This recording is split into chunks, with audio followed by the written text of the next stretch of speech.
And now our first place winner is Tenzing Atsentsang. And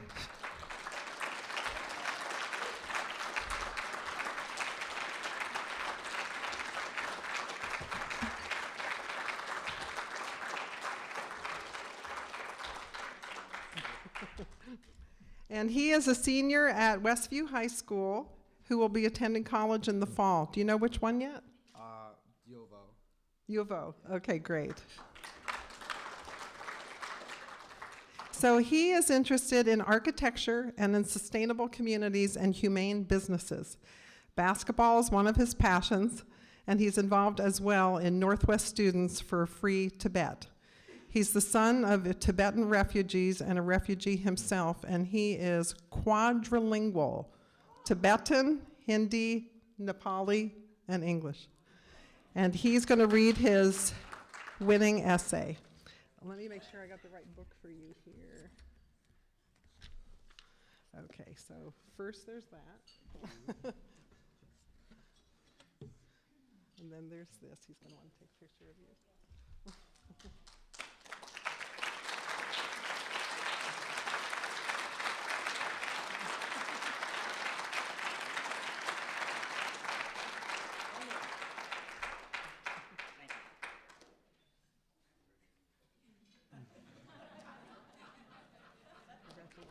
Thank you. Okay, I'm going to stand here while you talk.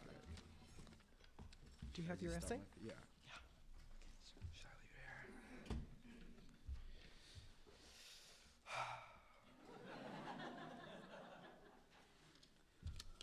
here?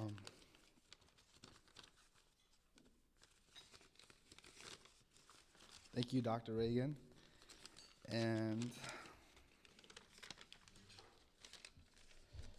so good evening, everyone. I hope all you guys enjoyed the dinner as much as I did.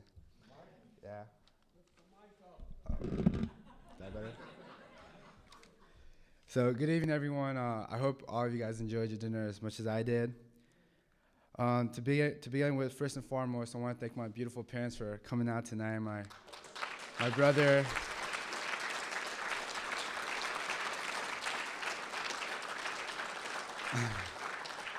And I'd also like to thank my brother and our close family friend, Maxine and Ned, for showing some support and coming out. Thank you.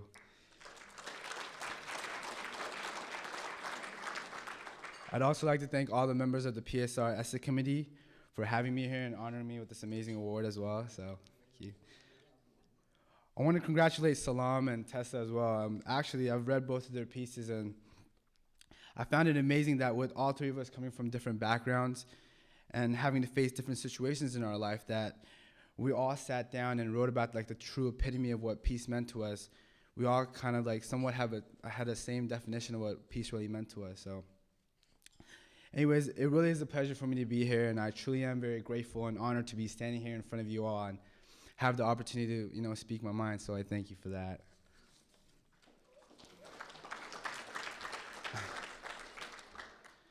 So I guess I'll read my speech now.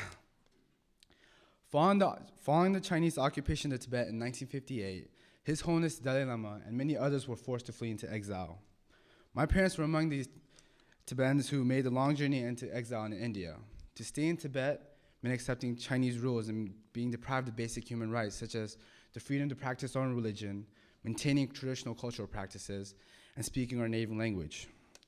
Most of the ancient monasteries in Tibet have been destroyed by the Chinese occupation, and many Tibetan monks and nuns who are totally committed to their lives in peace have been killed for opposing Chinese authority. And sadly now in Tibet, Tibetan kids are forced to learn Chinese instead of their own language. My parents fled to India where I was born. As the only light brown kid in school, I was picked on for being different, for being a refugee. Even as a child, I was painfully aware of the fact that I had no country to call my own. I knew in my heart and from our history that there existed a land called Tibet to which I belonged. Through my own experiences and those of my parents, I knew how painful it felt to be exiled from our country and our culture. So as a young refugee, I have struggled to grasp what peace means to me. The Tibetan culture and our leader, His Holiness the Dalai Lama, teaches us that peace begins inside each of us on a daily basis on how we live. I grew up with the Buddhist teachings of compassion.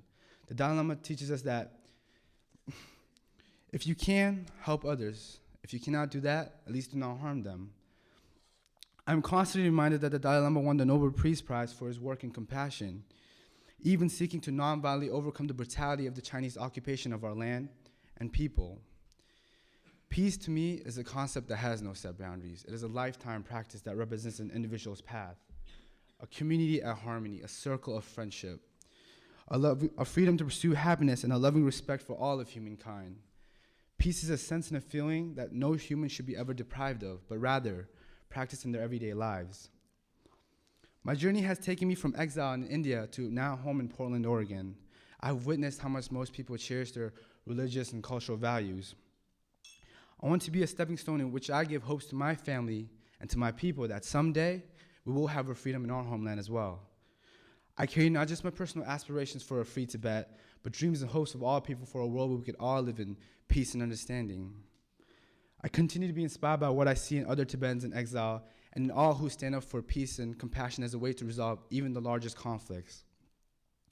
I proudly stand with my fellow Tibetans and others of many nationalities who help to make our call for a free Tibet echo around the world. I want people to understand that when we say free Tibet, we're demanding basic human rights, not just for the Tibetans, but for people across the world. I want to be a voice that stands up for those whose voices that may not be heard and whose hopes that may not be represented, a voice of compassion and peace. Although I believe I can live anywhere in the world and adapt to any culture, at the end of the long road, I am who I am, a Tibetan, connected to history, passionate about the future. Thank you.